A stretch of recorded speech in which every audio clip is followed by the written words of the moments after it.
ನಿನ್ನೆ ರಾತ್ರಿ 8:30ಕ್ಕೆ ಪ್ರಾರಂಭವಾಯಿತು ಪಾಕಿಸ್ತಾನದ ಅಪ್ರಚೋದಿತ ದಾಳಿ.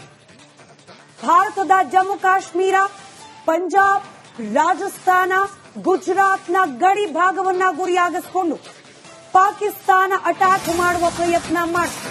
ಆದರೆ ಭಾರತದ ಹೆಮ್ಮೆಯ S-400 ಏರ್ ಡಿಫೆನ್ಸ್ ಸಿಸ್ಟಮ್ ಪಾಕಿಸ್ತಾನದ ಯುದ್ಧ ವಿಮಾನಗಳನ್ನು ಹೊಡೆದು ಉರುಳಿಸಿತು.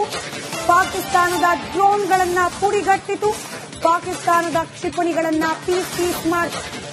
ಪಾಕಿಸ್ತಾನದ ಪ್ರಧಾನಮಂತ್ರಿ ಶೆಹಬಾಜ್ ಶರೀಫ್ ಬಂಕರ್ನೊಳಗಡೆ ಅಡಗಿ ಕುಳಿತಿದ್ದಾನೆ. ಪಾಕಿಸ್ತಾನದ ಮುಲ್ಲಾ ಜನರಲ್ ಅಡ್ರೆಸ್ಗೆ ಸಿಗ್ತಾ ಇಲ್ಲ.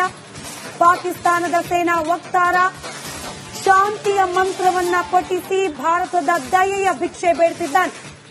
ಇದೆಲ್ಲದಕ್ಕೆ ತದ್ವಿರುದ್ಧ ಅನ್ನೋ ರೀತಿಯಲ್ಲಿ ಗಡಿ ಭಾಗದಲ್ಲಿ ಪಾಕಿಸ್ತಾನದಿಂದ ಮತ್ತೆ ಅಪ್ರಚೋದಿತ ಅಟ್ಯಾಕ್. ಮತ್ತೆ ಗಡಿಯಲ್ಲಿ ಉರಿ ಬಳಿಕ ಇದೀಗ ರಜೌರಿಯಲ್ಲಿ ಸ್ಥಳೀಯರ ಮೇಲೆ ದಾಳಿ ಮಾಡುವ ಪ್ರಯತ್ನವನ್ನ ಮಾಡ್ತಾ ಇದೆ ಪಾಕಿಸ್ತಾನ. ಗ್ರಾಮಸ್ಥರ ಮನೆಗಳನ್ನ ಗುರಿಯಾಗಿಸಿಕೊಂಡು ದಾಳಿ ಮಾಡೋ ಪ್ರಯತ್ನ. ಪೂಂಚ್ನ ಮೇಲೆ ಅಟ್ಯಾಕ್ ಮಾಡಿತು ಪಾಕಿಸ್ತಾನ. 14 ಮಂದಿ ಅಮಾಯಕ ಭಾರತೀಯರ ಪ್ರಾಣ ತೆಗೆತು ಪಾಕಿಸ್ತಾನ. ಆದ್ರೆ ಅದಕ್ಕೆ ಪ್ರತೀಕಾರವಾಗಿ ಇದೀಗ ಇಡೀ ಪಾಕಿಸ್ತಾನ ಹೊತ್ತಿ ಉರಿಯುವಂತೆ ಮಾಡಿದೆ ಭಾರತ. ಪಾಕಿಸ್ತಾನದ ಇಸ್ಲಾಮಾಬಾದ್, ಪಾಕಿಸ್ತಾನದ ರಾವಲ್ಪಿಂಡಿ, ಪಾಕಿಸ್ತಾನದ ಪೇಶಾವರ, ಪಾಕಿಸ್ತಾನದ ಕರಾಚಿ ಇದಿಷ್ಟ ಜಾಗಗಳ ಮೇಲೆ ಭಾರತ ದಾಳಿಯನ್ನ ನಡೆಸಿದೆ. ಮತ್ತೊಂದು ಕಡೆ ನಿನ್ನೆ ತಡರಾತ್ರಿ ಬಲೂಚ್ ಲಿಬರೇಷನ್ ಆರ್ಮಿ ಪಾಕಿಸ್ತಾನದಿಂದ ಬಲೂಚಿಸ್ತಾನವನ್ನ ಪ್ರತ್ಯೇಕ ಮಾಡಿ ಸಪರೇಟ್ ರಾಷ್ಟ್ರದ ಮಾನ್ಯತೆ ಕೊಡಿ ಅಂತ ಹೇಳಿ ವಿಶ್ವಸಂಸ್ಥೆಯ ಮುಂದೆ ಮನವಿಯನ್ನ ಇಟ್ಟಿದೆ. ಕ್ವೆಟ್ಟಾ, ಬಲೂಚಿಸ್ತಾನದ ರಾಜಧಾನಿ ಕ್ವೆಟ್ಟಾವನ್ನ ವಶಕ್ಕೆ ಪಡೆದುಕೊಂಡಿದೆ ಬಲೂಚ್ ಆರ್ಮಿ. ಮತ್ತೊಂದು ಕಡೆ ಸಮಸ್ತ ಭಾರತೀಯರ ನಿರೀಕ್ಷೆ ಪಾಕ್ ಆಕ್ರಮಿತ ಕಾಶ್ಮೀರವನ್ನ ಭಾರತ ಮರಳಿ ವಾಪಸ್ ಪಡೆಯಲಿ, ಮರಳಿ ತನ್ನ ವಶಕ್ಕೆ ಪಡೆಯಲಿ. ಪಾಕ್ ಆಕ್ರಮಿತ ಕಾಶ್ಮೀರವನ್ನ ಸಿಂಧೂರ ಕಾಶ್ಮೀರ ಅಂತ ಹೇಳಿ ಮರುನಾಮಕರಣ ಮಾಡೋಣ. ಭಾರತದ ಮುಕುಟ ಮರಳಿ ಭಾರತಕ್ಕೆ ಸಿಗಲಿ ಅನ್ನೋ ಪ್ರಾರ್ಥನೆ.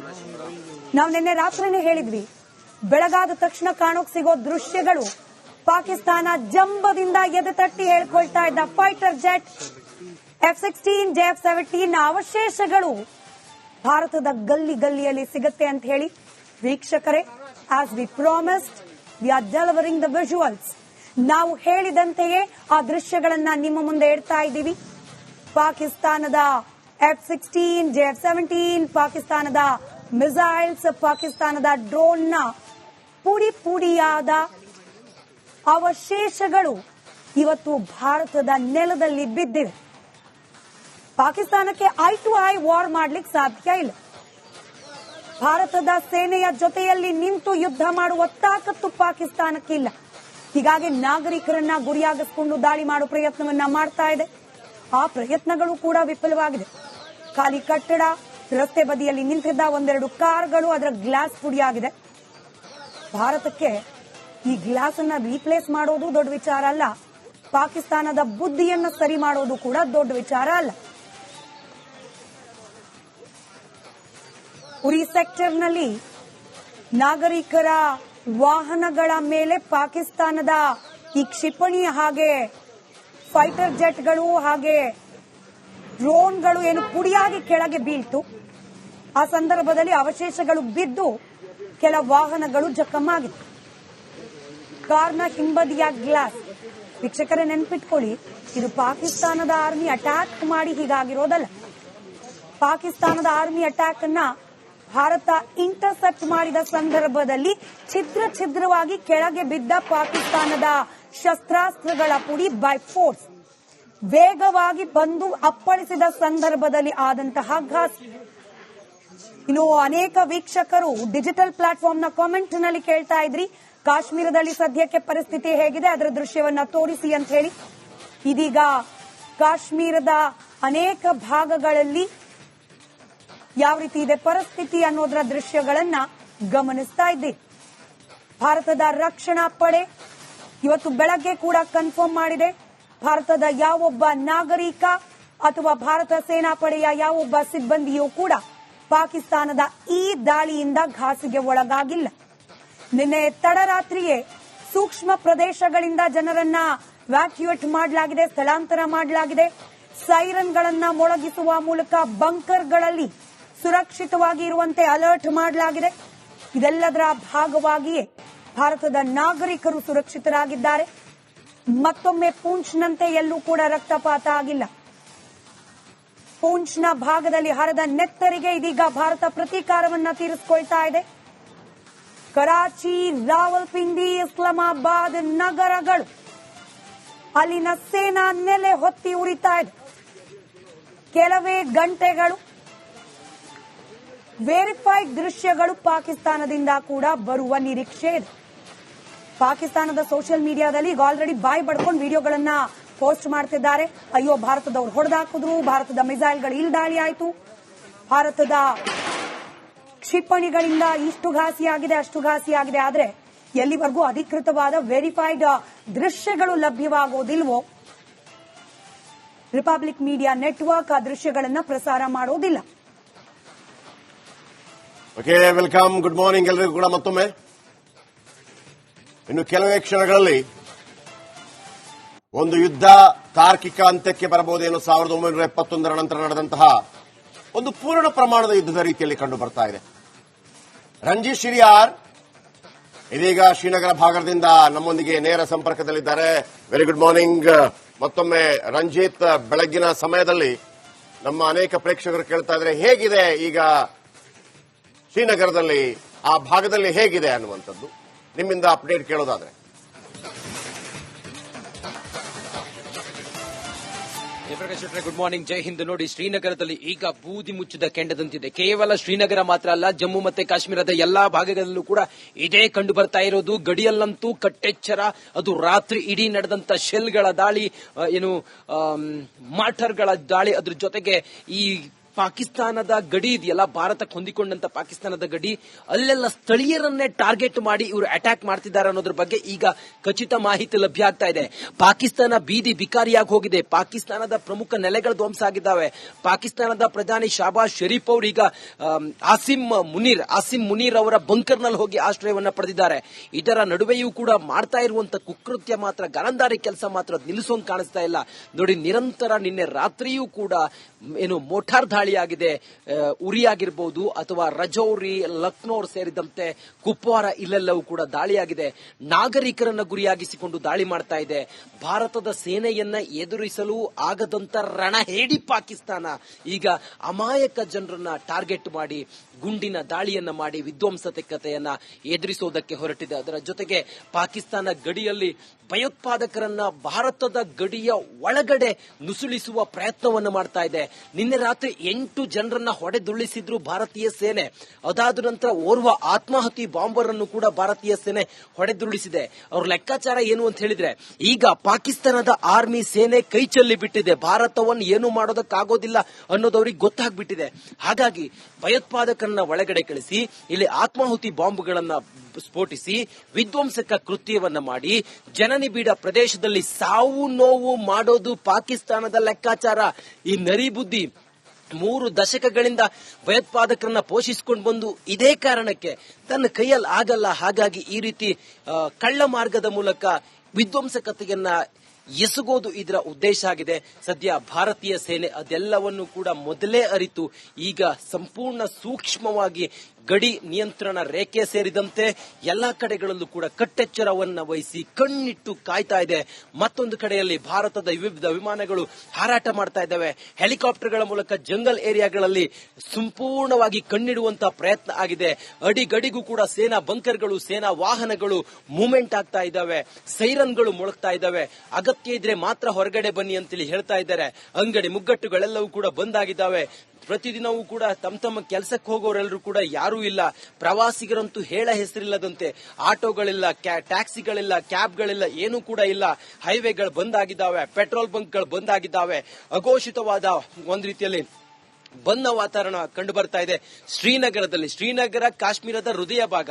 ಇಲ್ಲಿ ಹಿಂಗಾದ್ರೆ ಇನ್ನು ಕೆಲವು ಸಣ್ಣ ಪುಟ್ಟ ಕಡೆಗಳಲ್ಲೆಲ್ಲ ಹೆಂಗಾಗಬಹುದು ಅನ್ನೋದನ್ನ ನೀವು ಯೋಚನೆ ಮಾಡಿ ಜಯಪ್ರಕಾಶ್ ಶೆಟ್ರೆ. ಒಂದ್ ರೀತಿಯ ಉದ್ವಿಗ್ನದ ಪರಿಸ್ಥಿತಿ ಖಂಡಿತ ಇದೆ. ಪಾಕಿಸ್ತಾನದ ಮೇಲೆ ನಿನ್ನೆ ರಾತ್ರಿ ಮಾಡಿದಂತ ಅಟ್ಯಾಕ್ ನಿಂದ ಪಾಕಿಸ್ತಾನ ಸುಧಾರಿಸಿಕೊಳ್ಳಕ್ ಖಂಡಿತ ಸಾಧ್ಯ ಇಲ್ಲ. ಯುದ್ಧ ಭಂಡಾರ ಎಲ್ಲ ಖಾಲಿ ಆಗ್ಬಿಟ್ಟಿದೆ. ಇನ್ನು ಶಸ್ತ್ರಾಸ್ತ್ರ ಭಂಡಾರ ಖಾಲಿಯಾಗಿದೆ ಪಾಕಿಸ್ತಾನದ್ದು. ಇಬ್ಬರು ಪೈಲಟ್ ಗಳನ್ನ F-16 ಓಡಿಸ್ತಾ ಇದ್ದಂತ ಇಬ್ಬರು ಪೈಲಟ್ ಗಳನ್ನ ಬೆಳಿಗ್ಗೆ ಭಾರತದಲ್ಲಿ ಈಗ ಸೆರೆ ಹಿಡಿದಿದ್ದಾರೆ ಅನ್ನೋದ್ರ ಬಗ್ಗೆ ಮಾಹಿತಿ ಲಭ್ಯ ಆಗಿದೆ. 5 ಯುದ್ಧ ವಿಮಾನಗಳು ಧ್ವಂಸವಾಗಿದ್ದಾವೆ ಅವರದ್ದು. ಅವ್ರು ಹೇಳಿದ್ದಾರೆ 25 ಡ್ರೋನ್ ಗಳನ್ನ ನಾವು ಹೊಡೆದಾಕಿದ್ದೀವಿ ಭಾರತದ್ದು ಅಂತೇಳಿ ಹೇಳಿದ್ದಾರೆ. ಆದ್ರೆ ಭಾರತ ಯಶಸ್ವಿ ಕಾರ್ಯಾಚರಣೆ ಮಾಡಿ ಯಾವುದೇ ಹಾನಿ ಇಲ್ಲದೆ ತನ್ನ ಎಲ್ಲಾ ವೆಪನ್ಗಳು ಹೆಂಗೆ ಕ್ರಾಸ್ ಮಾಡಿ ಹೋಗಿದ್ವೋ, ಭಾರತದ ಗಡಿಯನ್ನ ದಾಟಿ ಹೋಗಿದ್ವು, ಅವೆಲ್ಲವೂ ಕೂಡ ಸುರಕ್ಷಿತವಾಗಿ ಬಂದಿದ್ದಾವೆ ಅನ್ನೋದ್ರ ಬಗ್ಗೆ ಮಾಹಿತಿ ಇದೆ. ಇನ್ನೊಂದು ಕೆಲವೇ ಹೊತ್ತಿನಲ್ಲಿ ಈ ಕುರಿತಾಗಿ ವಿಕ್ರಮ್ ಮಿಸ್ತ್ರಿ ಅವರು ಕೆಲವೇ ಹೊತ್ತಿನಲ್ಲಿ ವಿದೇಶಾಂಗ ಇಲಾಖೆಯ ಕಾರ್ಯದರ್ಶಿ ಏನಾಯ್ತು ರಾತ್ರಿ ಅನ್ನೋದ್ರ ಬಗ್ಗೆ ಸಂಪೂರ್ಣ ಚಿತ್ರಣವನ್ನ ವಿವರಿಸೋರಿದ್ದಾರೆ.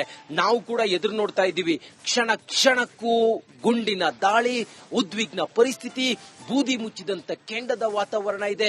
ಭಾರತ ಯಾವುದೇ ಸಮಯದಲ್ಲಿ ಬೇಕಾದ್ರೂ ಪಾಕಿಸ್ತಾನ ಅನ್ನುವ ದೇಶ ಭೂಪಟದಲ್ಲಿ ಇಲ್ಲದಂತೆ ಮಾಡಲು ಪಣ ತೊಟ್ಟಿದೆ. ಭಾರತೀಯ ಸೈನ್ಯ ಯುದ್ಧೋನ್ಮಾದದಲ್ಲಿ ಗಡಿಯಲ್ಲಿ ನಿಂತ್ಕೊಂಡಿದೆ, ಕಣ್ಣಿಟ್ಟು ಕಾಯ್ತಾ ಇದೆ.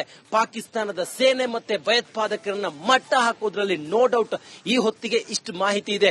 ಮುಂದುವರೆದು ಭಾರತ ಇನ್ನೂ ಕೂಡ ಇದೇ ರೀತಿ ರಾತ್ರಿ ಅಂತ ಆಕ್ಷನ್ ಮಾಡ್ತು ಅಂತ ಹೇಳಿ ಆದ್ರೆ ಇವತ್ತು ರಾತ್ರಿ ಒಳಗಡೆ POK ಅದು ಪಾಕ್ ಆಕ್ಯುಪೈಡ್ ಕಾಶ್ಮೀರ, ಅದು ಸಿಂಧೂರ ಕಾಶ್ಮೀರ ಆಗತ್ತೆ. ಮತ್ತೊಂದು ಕಡೆಯಲ್ಲಿ ಭಯೋತ್ಪಾದಕರು ಕಣ್ಮರೆಯಾಗಿ ಹೋಗೋದಂತೂ ಪಕ್ಕ. ಪಾಕಿಸ್ತಾನ ಬುದ್ಧಿ ಕಲಿಯೋದು ಪಕ್ಕ. ಪಾಕಿಸ್ತಾನದಲ್ಲಿ ಉಂಟಾಗಿರುವಂತಹ ಅಸ್ಥಿರತೆ ಸಂಪೂರ್ಣವಾಗಿ ಪಾಕಿಸ್ತಾನವನ್ನೇ ಕೊಲ್ಲುವಂತ ಪರಿಸ್ಥಿತಿ ನಿರ್ಮಾಣ ಆಗಿದೆ. ಚೀನಾ ಏನಾದ್ರೂ ಪಾಕಿಸ್ತಾನಕ್ಕೆ ಸಪೋರ್ಟ್ ಮಾಡ್ತು ಅಂತೇಳಿ ಆದ್ರೆ ಭಾರತದ ಜೊತೆಗೆ ರಷ್ಯಾ ಜೊತೆಗೆ ನಿಂತ್ಕೊಳ್ಳುತ್ತೆ, ಇಸ್ರೇಲ್ ನಿಂತ್ಕೊಳ್ಳುತ್ತೆ, ಅಮೆರಿಕ ನಿಂತ್ಕೊಳ್ಳುತ್ತೆ, ಹಾಗೆ ನೇಪಾಳ ನಿಂತ್ಕೊಳ್ಳುತ್ತೆ. ಮಿತ್ರ ರಾಷ್ಟ್ರಗಳೆಲ್ಲವೂ ಕೂಡ ಭಾರತದ ಜೊತೆಗೆ ಈ ಹೋರಾಟದಲ್ಲಿ ಜೊತೆ ಆಗ್ತವೆ. ಆ ಮೂಲಕ ಚೀನಾವನ್ನ ಹೆಣೆಯೋದಕ್ಕೆ ಎಲ್ಲಾ ರಾಷ್ಟ್ರಗಳು ಕೂಡ ಭಾರತದ ಜೊತೆಗಾಗಿ ಹೋರಾಟವನ್ನು ಮಾಡ್ತವೆ. ಒಟ್ಟಾರೆ ಭಾರತ ಚೀನಾ ಬಂದ್ರು ಬಿಡೋದಿಲ್ಲ, ಪಾಕಿಸ್ತಾನ ಬಂದ್ರು ಬಿಡೋದಿಲ್ಲ, ಯಾವುದೇ ಟರ್ಕಿ ಬಂದ್ರು ಬಿಡೋದಿಲ್ಲ. ಏನಾದ್ರೂ ಕೂಡ ಇನ್ನು ನುಗ್ಗಿ ಹೊಡೆಯೋದು ಮಾತ್ರ ಇಳಿದಾಗಿದೆ. ಇನ್ನು ಅಂತಿಮ ಗೆಲುವು ಭಾರತದ್ದೇ. ಅದಕ್ಕೆ ಕ್ಷಣಗಣನೆ ಆರಂಭ ಆಗಿದೆ. ಜಯಪ್ರಕಾಶ್ ಶೆಟ್ರೆ. ಥ್ಯಾಂಕ್ ಯು ನಿಮ್ಮೆಲ್ಲ ಅಪ್ಡೇಟ್ಸ್ಗೆ. ಮಾತನ್ನು ಹೇಳ್ತಾ ಇದ್ರು, ಬಹುಶಃ ಇವತ್ತು POK ಪಾಕಿಸ್ತಾನ ಆಕ್ಯುಪೈಡ್ ಕಾಶ್ಮೀರ ಭಾರತದ ವಶವಾಗುವಂತಹ ಸಾಧ್ಯತೆ ಇದೆ ಅನ್ನುವಂಥದ್ದು. ಮತ್ತೊಂದು ಕಡೆ ಬಲೂಚಿಸ್ತಾನ್ ನಮಗೆ ಪ್ರತ್ಯೇಕ ರಾಷ್ಟ್ರದ ಮಾನ್ಯತೆ ಕೊಡಿ ಅಂತ ಹೇಳಿ ನಿನ್ನೆನೆ ಅವರು ದೊಡ್ಡ ಮಟ್ಟದಲ್ಲಿ ಕ್ವೆಟಾವನ್ನ ಆಕ್ರಮಿಸಿಕೊಂಡಿದ್ರು, ಅದರ ರಾಜಧಾನಿ. ಜೊತೆಗೆ ಅಲ್ಲಿರುವಂತಹ ಎಲ್ಲ ಸೈನಿಕರನ್ನ ಹೊಡೆದೋಡಿಸಿದ್ರು. ಹಾಗಾಗಿ ಮತ್ತೊಂದು ಕಡೆ ಇಮ್ರಾನ್ ಖಾನ್ ಪರವಾಗಿರುವಂತವರು ಇಮ್ರಾನ್ ಖಾನ್ ಅವರನ್ನ ಜೈಲಿಂದ ಬಿಡುಗಡೆಗೊಳಿಸಬೇಕು ಅಂತ ಹೇಳಿ, ಮತ್ತೆ ಕೆಲವರೆಲ್ಲ ಶಹಬಾಜ್ ಶರೀಫ್ ಪರಾರಿಯಾಗಿದ್ದಾನೆ. ಆಮೇಲೆ ಸೇನಾಧ್ಯಕ್ಷ ಮುನೀರ್ ಗೌಪ್ಯ ಸ್ಥಳಕ್ಕೆ ಶಿಫ್ಟ್ ಆಗಿದ್ದಾನೆ. ಆಮೇಲೆ INS ವಿಕ್ರಾಂತ್ ಯಾವ ರೀತಿ ಕರಾಚಿ ಮೇಲೆ ನಿಯಂತ್ರಣ ಅಥವಾ ಅಟ್ಯಾಕ್ಗಳು ಯಾವ ತರ ಆಗಿತ್ತು ಅನ್ನೋದನ್ನ ನಿನ್ನೆ ರಾತ್ರಿ INS ವಿಕ್ರಾಂತ್ ಮತ್ತು ವಿಕ್ರಮಾದಿತ್ಯ, 2 ದೊಡ್ಡ ನೌಕೆಗಳು, ವಿಕ್ರಾಂತ್ 26 ನೌಕೆಗಳ ಜೊತೆ ವಾರ್ಶಿಪ್ಗಳ ಜೊತೆ ಮುನ್ನುಗ್ಗಿತ್ತು. ಕರಾಚಿಯ 16 ಕಡೆ ಭಾರತ ರಣಭೀಕರ ದಾಳಿಯನ್ನ ಮಾಡಿತ್ತು. ಪಾಕಿಸ್ತಾನದ ಕ್ವೆಟಾ ನಗರ ಬಲೂಚಿಗಳ ವಶಕ್ಕೆ ಪಡೆಯಲಾಗಿತ್ತು. ಪಾಕ್ ಮೇಲೆ ಭಾರತದಿಂದ ಮಿಸೈಲ್ಗಳ ಸುರಿಮಳೆಯಾಯಿತು. ಪಾಕ್ನ F-16 ಯುದ್ಧ ವಿಮಾನ ಹೊಡೆದು ಹಾಕಿತ್ತು. ಆಮೇಲೆ ಚೀನಾ ನಿರ್ಮಿತ ವಿಮಾನಗಳನ್ನು ಕೂಡ ಹೊಡೆದು ಹಾಕಿತ್ತು. ಅದನ್ನ ಸ್ವತಃ ಅವರೇ ಒಪ್ಪಿಕೊಂಡಿದ್ರು. ಪಾಕಿಸ್ತಾನದ 12 ನಗರಗಳ ಮೇಲೆ ನಾವು ನಿನ್ನೆ ಡ್ರೋನ್ ಕಾರ್ಯಾಚರಣೆಯನ್ನು ಮಾಡಿದ್ವಿ. ಅದು ಬಹಳ ಯಶಸ್ವಿ ಕಾರ್ಯಾಚರಣೆ. ಅದರ ಜೊತೆಗೆ ಆ ಡ್ರೋನ್ ಕಾರ್ಯಾಚರಣೆಯಲ್ಲಿ ನಮ್ಮ ಕರ್ನಾಡಿನ, ವಿಶೇಷವಾಗಿ ಬೆಂಗಳೂರಿನ ಪಾತ್ರ ಕೂಡ ಇದೆ ಅಂತ ಹೇಳಿಕೊಳ್ಳೋದಕ್ಕೆ ನಮಗೆ ಹೆಮ್ಮೆ ಇದೆ. ಯಾಕಂದ್ರೆ ಈ ಶ್ರೀರಾಮ ಮಂದಿರ ಆದಾಗ ಅಲ್ಲಿ ಹೇಗೆ ಆ ವಿಗ್ರಹ ಮೈಸೂರಿನ ಮಣ್ಣು ಅಥವಾ ಮೈಸೂರಿನ ಕಲ್ಲು ಅದರಲ್ಲಿತ್ತು ಅಂತ ಒಂದು ಹೆಮ್ಮೆ ಶತಮಾನಗಳ ತನಕ ಇರುತ್ತೋ, ಹಾಗೇನೆ ಒಂದು 50 ವರ್ಷ ಕಳೆದ ನಂತರ 2025ರಲ್ಲಿ ಇಂದು ಯುದ್ಧವಾಯಿತಂತೆ. ಯುದ್ಧದ ಸಂದರ್ಭದಲ್ಲಿ 12 ಡ್ರೋನ್ಗಳನ್ನ ಬಿಟ್ಟು ಅವರಿಗೆ, ಅಂದ್ರೆ ವೆರಿ ಫಸ್ಟ್ ಟೈಮ್. ಯಾಕಂದ್ರೆ ಅದಕ್ಕಿಂತ ಮೊದಲೇ ನಮಗೆ ಏನಾಗ್ತಾ ಇತ್ತು, 2021ಕ್ಕೆ ಅದು ಸೇರ್ಕೊಳ್ತು ನಮ್ಮ ಸೈನ್ಯವನ್ನ. ಅದಕ್ಕಿಂತ ಮೊದಲು ಏನಾಗ್ತಾ ಇತ್ತು, ಈಗ ಅಭಿನಂದನ್ ಅಲ್ಲಿ ಒಳಗೆ ಹೋಗಿ ಹೊಡಿಬೇಕಾಗಿತ್ತು. ಆದರೆ ಡ್ರೋನ್ ಹೇಗೆ ಅಂತಂದ್ರೆ, ನಾನು ಹೇಳ್ತೀನಿ ವೀಕ್ಷಕರೇ, ಅದು 100 ಕಿಲೋಮೀಟರ್ ತನಕ ಚಲಿಸುತ್ತೆ. 5 ರಿಂದ 10 kg ಸ್ಫೋಟಕವನ್ನು ತೆಗೆದುಕೊಂಡು ಹೋಗುತ್ತೆ.